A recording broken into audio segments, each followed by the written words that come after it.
Hello again, it's your friendly neighborhood host, JT Wheatley, back with another edition of the History of Comics podcast, this time with another edition of the classics with Spider-Man, The Birth of Venom.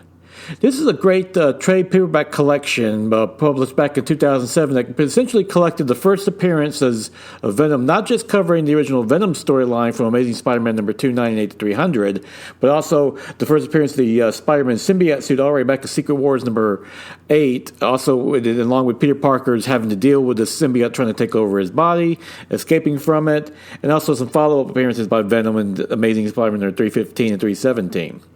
This is one of the great benefits of the trade paperback because they're able to take a bunch of different stories, put them in one book, and kind of have a nice cohesive narrative showing, as you see the evolution from Spider-Man getting the black symbiote suit, having to reject it getting passed on to Eddie Brock, and so forth. Essentially the creation of, it's now one of the best anti-heroes in the Marvel Universe. He was originally one of Spider-Man's great villains, but he became so popular, now he's kind of pretty much a hero, so forth. And he's got his own movie series and everything, starring Tom Hardy, and so all in all, become a pretty good character, one of the better characters, honestly, created in the last few decades.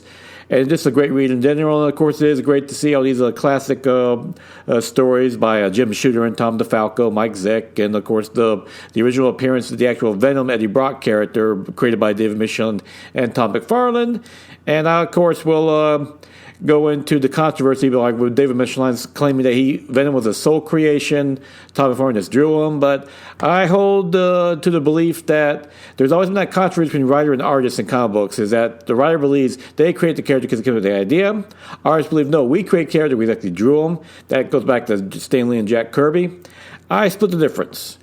The writer and artist share creation because the writer does have the idea, but it's the artist that gives the visual look to the character. And the visual look that Tom McFarlane brought to Venom was truly unique. And that's where we really started to see his style really evolve and break out at that point. Granted, he was already doing great work in The Incredible Hulk, but Venom, you could definitely see where McFarlane's, the way he just drew Venom and how the symbiote reacted was it's a pivotal moment in that great artist's career. So I do give him a half creation of it, and my rule is that if a writer wants to claim full credit for a character, draw it too.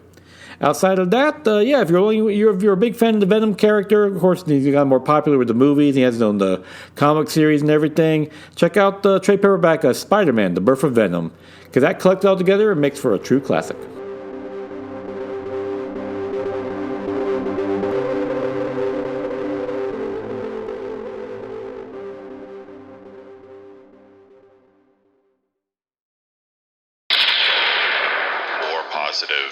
Than a New Day pancake.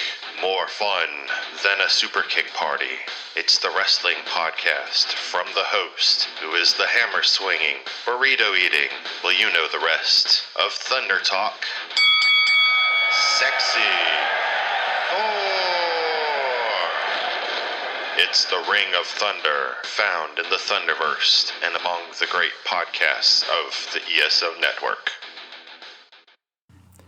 Now is March 2nd, 2023, time for favorite comic of the week, The Human Target, number 12 by Tom King and Greg Smallwood, which wraps up this maxi series that finds the relationship between Ice and Christopher Chance coming to a head as all the answers are finally revealed and the ultimate fallout come to bear. King does a great job just wrapping up this series, just really showing how you can balance that line between crime noir and superheroes to a perfect mix. As this was a great mystery from beginning to end, though in some ways, like any great mystery, the simplest answer is right there in front of you, which is revealed here. But the main point of this series is the wonderful relationship between Christopher Chance, the Human Target, and Ice, and how they truly do fall in love with one another and how they both change one another. But King doesn't take the easy road out. This is a hard-hitting series that doesn't cheat with the ultimate wrap-up, and it's matched beautifully by Greg Smallwood's gorgeous crime noirish art. Like this is like a murder mystery wrapped in a superhero genre. They fits perfectly. And this has the look of it is just so good. This is probably one of the best limited series DC's put out in years. This is the kind of book that Tom King excels at.